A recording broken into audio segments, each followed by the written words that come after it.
Bismillahirrahmanirrahim. Assalamualaikum warahmatullahi wabarakatuh. Perkenalkan, nama saya Prima Kurniawan. Pada kesempatan kali ini saya akan menjelaskan atau men-sharing tentang apa saja jenis layanan dari cloud computing serta kekurangan dan kelebihan dari sisi keamanan cloud computing ini. Pertama, kita sebelum masuk ke jenis-jenis dari layanan cloud computing, ada baiknya kita memahami dulu apa itu cloud computing. Jadi cloud computing itu adalah sekumpulan layanan terdistribusi, aplikasi, informasi, dan prasarana terdiri dari compute, jaringan, informasi, dan sumber daya penyimpanan.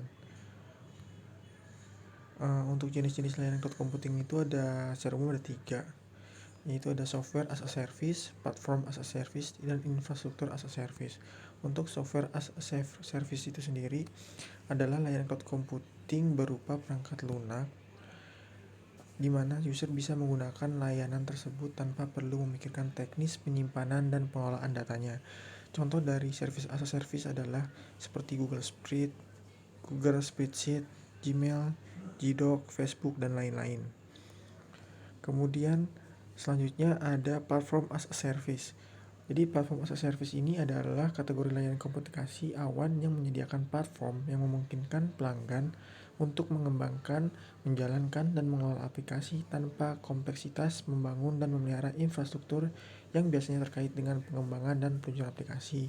Contohnya adalah Google App Engine, Stratos Apache, OpenShift, dan lain-lain. Kemudian selanjutnya ada infrastruktur as a service. Seperti namanya, infrastruktur as a service adalah layanan yang menyediakan on-demand di salah satu komutasi awan, infrastruktur TI termasuk sumber daya perangkat keras, memanfaatkan teknologi virtualisasi, CPU, memori, storage, melalui internet. Contoh dari layanan infrastruktur as a service adalah Amazon EC2, Windows Azure, Telkom Cloud, dan lain-lain.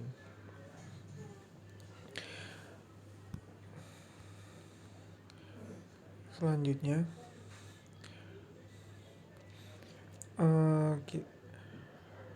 keamanan dan kelebihan dan kekurangan dari cloud computing.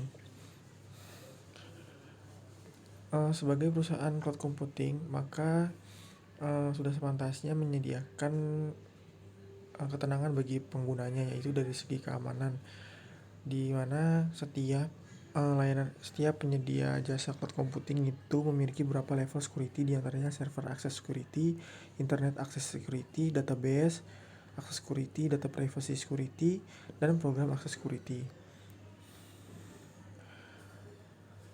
Untuk 7 isu keamanan data di sini adalah hal-hal yang bisa kita pertimbangkan melihat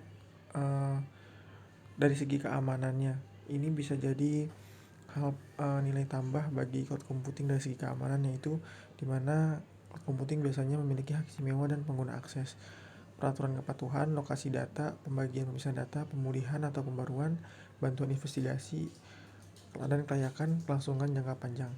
Nah, hal-hal berikut ini adalah hal-hal yang tentunya bertujuan untuk meningkatkan keamanan dari penggunaan cloud computing.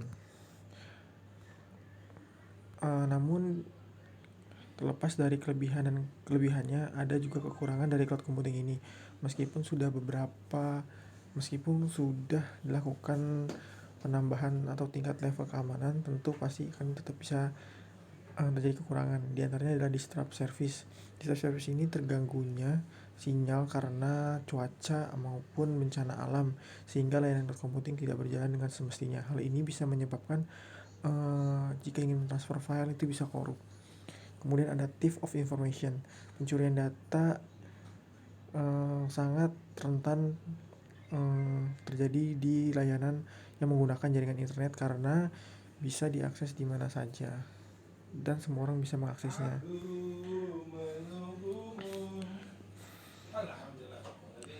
Kemudian dari masalah keamanan cloud computing ada lagi loss of privacy, yaitu kehilangan privasi dari user atau pengguna karena menyerahkan dokumen yang dianggap penting dan rahasia kepada pihak penyedia layanan.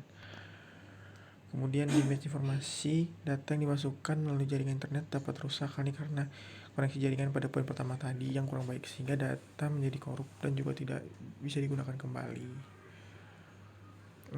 Saya kira Itu presentasi hari ini, kurang lebihnya mohon maaf. Assalamualaikum warahmatullahi wabarakatuh.